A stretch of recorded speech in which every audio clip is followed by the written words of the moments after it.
Thank you so much for the time to chat with you. I appreciate it. No worries at all. No, thank you for wanting me to have a chat about the film. Well, it really is a wonderful film. I didn't know what to expect when I walked into it, but it's beautifully executed and beautifully told. I'm just Thank you. wondering what inspired you to tell this story?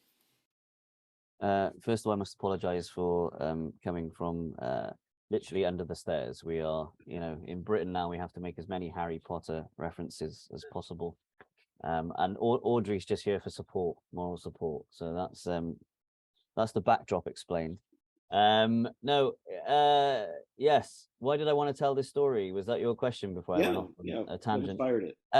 Essentially, it's a combination of factors. I've had this idea for several years, and the pandemic hit, and the idea of people having to spend a lot of time with their own thoughts and feelings, and perhaps reminiscing more than they would normally. I started to think about, you know, there's always the idea that perhaps there was a relationship that felt so right, a marriage that's broken down, or a long-term relationship, or whatever it may be, that in your 20s that you weren't ready for, that you weren't um able to deal with the emotions of that can bring, and for whatever reason that happens within that relationship. And so I just started to ruminate on that, really, and the idea that perhaps when we get older into our 30s and 40s, that if we were in the same relationship, then maybe we would have been more able to deal with that relationship and how intense it is, to be truly in love with somebody, and then you'd still be together. So that was the initial idea, and then yeah, I write story outlines, and then that story outline goes out. So that's my perspective, and then I send that out to cast that I would like to get involved. And when I'm lucky, my first choice cast get back to me, as in this case, and say, let's have a conversation, and we just start the conversation, and then their characters build from there. um we're always aiming for authenticity, and being original, and but that's what's lovely about this way of working, is that their perspective becomes a real part of the creation of the character, and therefore the narrative. So it's a real collaboration in terms of where this idea comes from, where this story develops. It really is a combination of several people, not just me. Well, that's interesting. You say that. You say it's a collaboration. So, were they able to inform the development of their characters? Like how did that process? Yeah, that's it. I mean, when I was 20 years ago at film school, still writing scripts, I always found it slightly disingenuous that you spend so much time in rehearsal with actors, and and then you go in, you write the script, and you say do the script. I just wanted to work more with these. I mean, no one knows character or story arc, or if they know their craft. Actors know that, they do this day in day out. They know that they're masters of character development and story, and so it just feels to me that you should be using, you should be getting them involved much, as much as possible. I'm trying not to step on people's toes here. I mean, I feel like, for me, is what I'm saying, that I prefer to have a ongoing conversation with my cast, so that we all feel like we're developing these characters together, so they can offer up anything they would like to, from a prop that feels important to the character, from costume to music to backstory to whatever it is, and then together we guide it through. And of course, that means I'm ultimately making decisions, to kind of sculpt the characters and where we're headed. But it's very much there in, they're heavily involved in every part of the process. Well, I mean, all of them are so good in this film. Like it's really well done. I wanted to ask you too. Maybe this that actually helps answer it. Maybe, but I felt like watching it. Like this is the loudest quiet film I've seen in Hmm. some time. Because now it has its moments where things get heated and voices are raised, but Yeah. everything about this film is sort of sort of muted. And I was wondering from your perspective why that was a way that you wanted to tell the story in that way.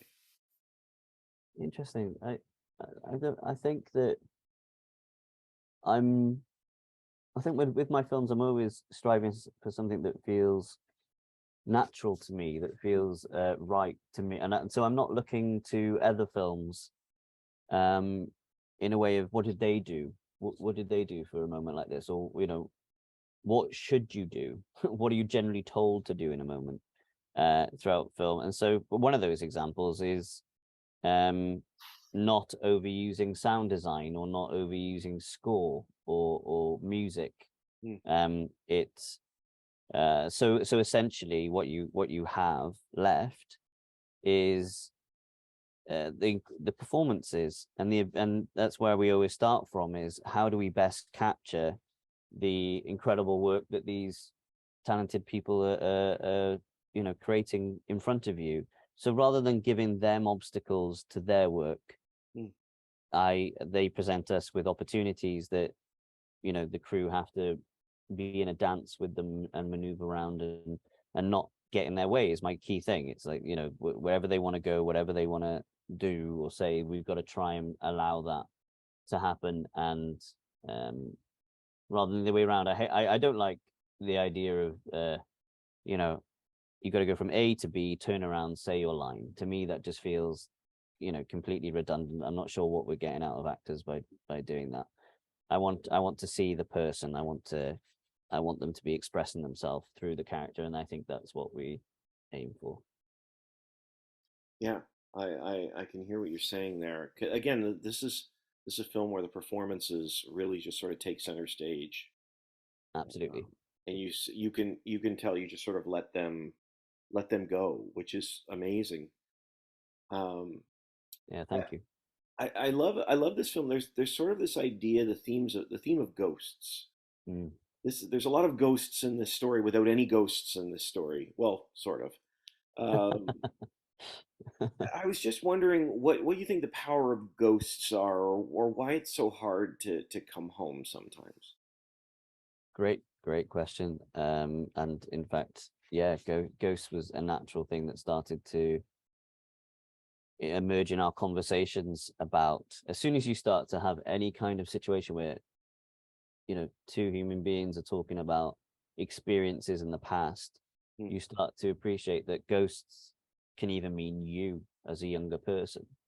The energies of ourselves, the memories of ourselves, they're all paths to people and places that are no longer present. They're not, it's not something we're living now, we're living now.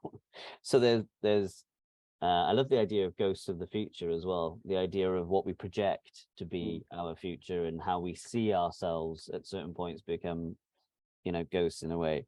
I think it's just all part of the um the energy and spirit of these characters, is that they are all three of them are artistic people. They're all very vulnerable. They all take on a lot of emotion, and you could tell why they've moved.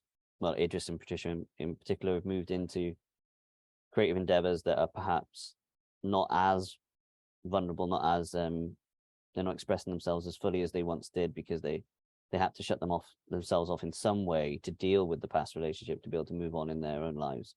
Um, so yeah, so I feel like if they were, I think when they do eventually meet themselves again, I think that's when the ghosts emerge, hmm. quite literally in a way, and I think that's when they take on a little bit of their old self, and are able, hopefully, to actually talk to one another for the first time in 10 years. I love that you brought that up because that was the other thing I thought was so interesting about this film is the idea of performance. We know that Louise did not come there to talk about the weather, Adam. She says over and over again. The weather, Adam? Yeah, Who- yeah. However many ways you want to say it. exactly. There's a few. But in the meantime, so you've got Louise running these lines, and then you've got Idris and Patricia really hashing it out, and she's saying to him, "You're a coward. You can't deal with anything broken. You won't tell the truth."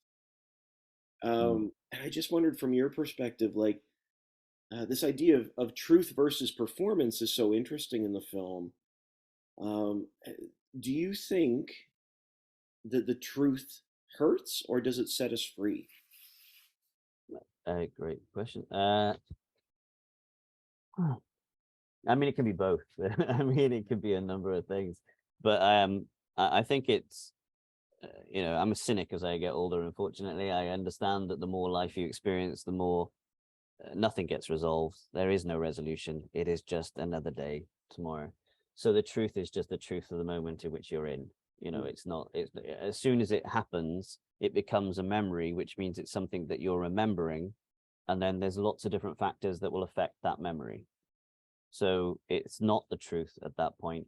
It's only the truth when it's happening, and the only people that know what the truth is for you is you, because you're the only one feeling that. Even if you experience the same thing, somebody's like this conversation here, I'm experiencing it very differently from you, from it's from the audience and so on. So no, I think if we're being what's the word, if we're simplifying that, then I think that expressing what our truth is for something that, and it is an experience that somebody else has lived through, and they never saw it that way, they never experienced it that way, and then they now hear your truth, and it can be something that triggers a moment of reflection, and maybe changes the way in which you felt about that moment, which could lead to a new perspective, which generally, hopefully, leads to hope. But it's a very philosophical question. I mean, it's quite a difficult one to sum up.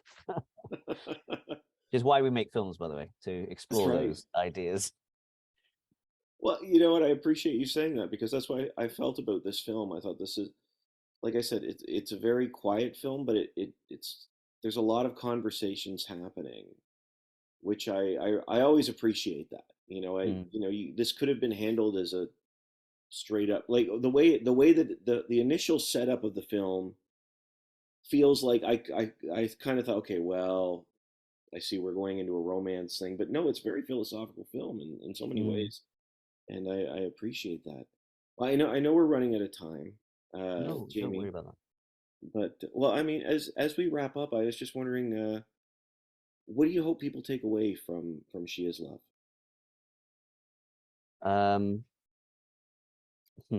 Well, there's no knowing what the ending truly means for our characters, but I feel like what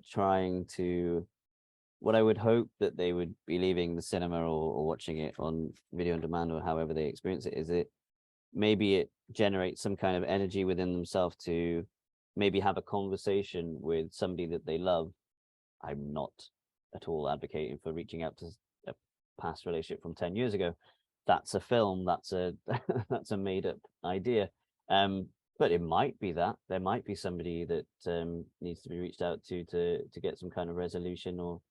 But I think just for me, just a simple, for it to encourage some kind of simple conversation with somebody that they watched the film with, or maybe it's their parents, maybe it's somebody that they haven't spoken to in a while, or if they have spoken to, they haven't actually said something, something, I don't want to say the word vulnerable, but something that comes from somewhere else other than, how are you, how's the dog, what you're doing tomorrow. There's something more perhaps that they want to say to somebody and that they haven't, then I hope they go and do that. I appreciate that. Thank you, Jamie. Thank you so much for your time. I wish you the best, and the film's great. No worries at all, and I really appreciate that. Thank you for having me. Anytime. Thanks so much. Don't worry, like you never stopped.